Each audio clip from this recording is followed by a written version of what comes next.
bonjour à tous, j'espère que vous allez bien. Alors j'ai un peu de retard sur la vidéo des réussites et des échecs sur le mois de mars. Je suis désolé.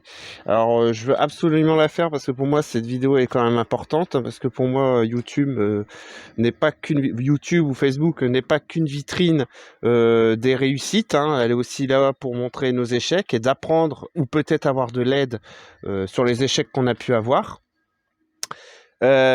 Comme tous les jardiniers, les potagistes, c'est la grosse période, donc c'est vrai que les vidéos, c'est un peu plus compliqué de les tourner. Comme vous voyez, j'ai encore pas mal de boulot de rempotage et compagnie, mais bon, je me suis dit, je vais la faire. Donc elle va être en deux parties, parce qu'il y a un peu d'échecs au niveau des semis, et il y a quelques petits échecs au niveau des plantations dans le jardin, de la reprise de certains plants. Donc ouais, moi je vous ai toujours dit, je vous ne cachais rien. Donc, on va commencer avec les semis de tomates, hein. Les semis de tomates, voilà, hein. Sur tout ce que j'avais fait, donc je crois que j'avais fait 51 variétés, il doit en avoir 48, 49 qui ont levé, et je dois avoir entre 75 et 80% de taux de germination réussi. Donc on peut dire que la tomate a assez bien réussi en général. Donc ça, j'avais fait aussi retenter la lavande. La lavande, vous pouvez voir que c'est un peu un échec, encore une fois. J'avais changé de méthode, mais c'est un échec, hein. J'ai 2 plants sûrs. Les autres, je sais pas, ça pousse bizarrement. Donc bon, je vais essayer de récupérer déjà ces 2 plants, hein. Mais là, j'avais fait engoder la première fois. Je pensais que j'avais enterré trop profondément. Apparemment non. Là, je les ai fait en plaque alvéolée, justement, en les enterrant un peu moins. Voilà, il n'y a pas plus de réussite que ça. Ensuite, j'avais fait, vous allez voir là-bas, un arbre à mûrier qui vient de chez Graines de Bambou. Ça fonctionne. Donc il y a du chèvrefeuille encore, mais il n'est pas encore sorti. Ensuite, qu'est-ce que j'avais fait? J'avais relancé pas mal de basilic. Vous pouvez voir, il a bien pris. J'ai même rempoté celui de février, déjà dans un gros pot. J'avais fait de la camomille aussi, qui est bien partie. Et j'avais fait plein de petites choses en plus à côté. J'avais refait du chou cal, du chou frisé. Ça, c'est de l'armoise. Ça, c'est de l'Edelweiss. Et ça, si je me trompe pas, c'est de la mélisse. Vous voyez, il va falloir. J'ai vraiment du retard dans le repiquage en godet. J'ai fait de la nette. Ça, c'est mes chrysanthèmes de janvier-février. J'ai fait du tabac. Pareil, j'ai semé un peu trop de rue, ça a bien fonctionné, mais alors le repiquage, je pense que je vais prendre 3-4 pieds, je vais pas en prendre plus. Qu'est-ce que j'avais fait d'autre? J'avais fait tout ce qui était tétragone, donc tétragone, taux de réussite moyen. Et là, j'avais fait plein de choses que je ne connais pas, donc j'ai de la pied d'alouette, j'ai de la nigelle, si je me trompe pas. Donc c'est des nouvelles choses que je tente cette année.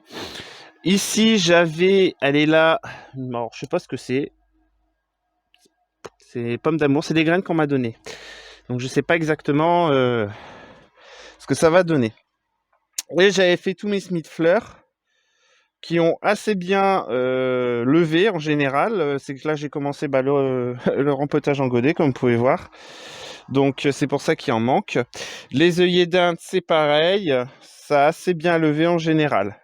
Donc là, ce qu'on va faire, en général, en semis, j'ai eu pas mal de taux de réussite. C'est au niveau des plantations, certaines choses qui soit qui n'ont pas prise ou qui galèrent. Donc là, on est dans la deuxième serre. Donc qu'est-ce que j'avais fait? Des œillets d'Inde. Une première lancée, vous voyez, ils se portent assez bien. Du céleri rave se porte assez bien. Donc là, c'est des... je ne trouve belles de nuit qui ont pris la gelée. Puis il y en a d'autres qui sont restées dehors et elles n'ont pas pris la gelée.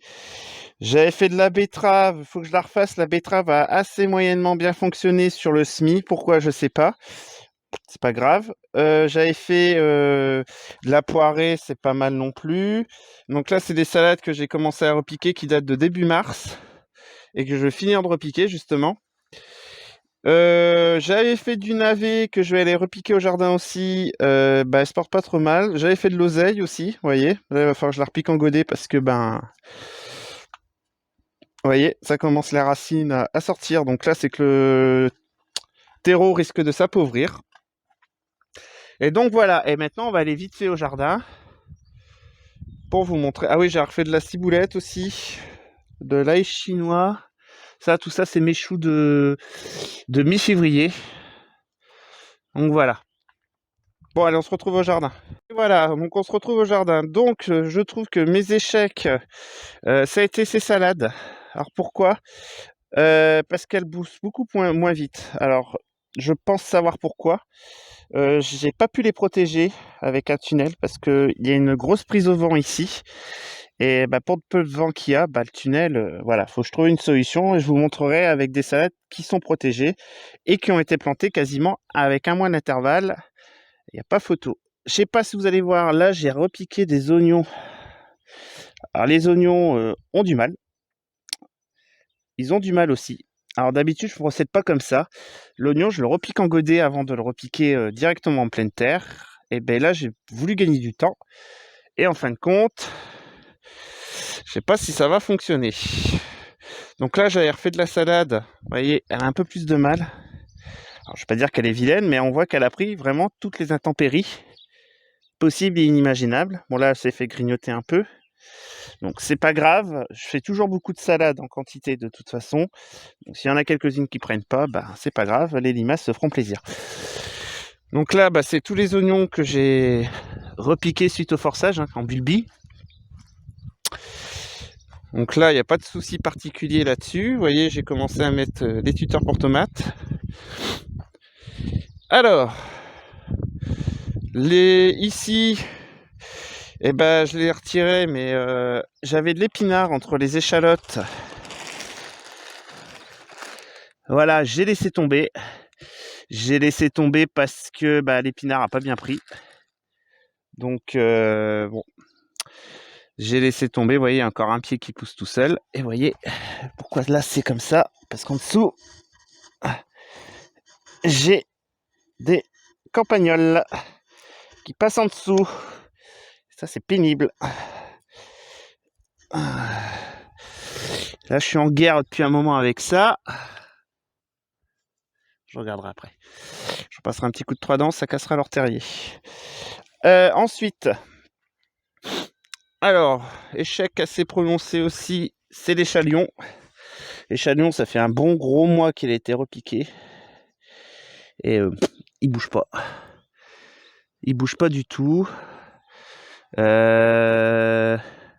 Là, j'ai de la carotte qui a beaucoup trop de mal à prendre là-dedans, donc je pense que je vais tout refaire ce carré. Là, j'ai les radis qui ont été dévorés par les escargots.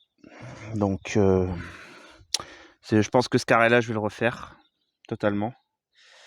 Et il va falloir que je fasse mes carottes absolument, là, parce qu'on est sur le mois d'avril. J'ai toujours pas lancé les carottes. Ensuite, bah là, j'avais repiqué des choux de janvier.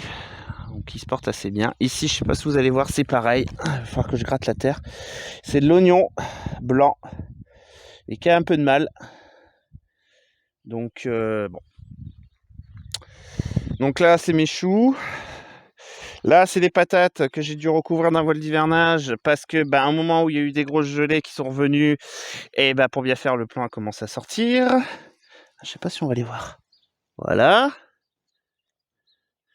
Je sais pas si vous allez voir. Donc pour ça, j'ai mis un voile d'hivernage. En plus, ça les aidera un peu à se booster. Et donc, je vais vous montrer. Donc là, c'est des épinards que j'ai repiqués, que j'ai fait en... Désolé, c'est que je viens de passer des broussailleuses, du coup, on les voit pas de trop. Vous voyez, c'est que là, je suis embêté avec les tunnels. C'est des épinards que j'ai repiqués il y a 3 semaines, un mois maintenant. Et donc, je les avais fait en plaque alvéolée, ceux-là. Et puis, comme vous pouvez voir, ils sont repartis pas mal. Alors comme quoi on dit que l'épinard aime pas être piqué, mais là c'est avec des plaques où j'ai pas besoin de trop bouger le système racinaire. J'ai pas trop besoin de le tripoter dans tous les sens. Ah là là. Ça c'est le problème quand vous passez à des broussailleuses, après vous en mettez partout. Bah, j'aime pas que ça recouvre les plants. Voilà. Et là donc c'est les salades que je vous disais. Donc les salades que j'ai repiquées il y a un mois, qui sont sous tunnel, ben vous voyez, elles sont bien parties. Donc vous voyez comme quoi la protection est importante sur ces périodes-là. Donc là, j'avais des fèves, les fèves loupées totales, hein, je les avais fait en godet, et puis bon, je sais pas, ils ont un peu poussé, ils ont commencé à pourrir, enfin bref. C'est pas grave, j'en avais pas fait beaucoup. Là, c'est d'autres salades, donc vous voyez, j'ai commencé à repiquer mes salades. Là, c'est encore de la... Oui, on mange beaucoup de salades. Et ici, donc là et là, j'avais des petits pois.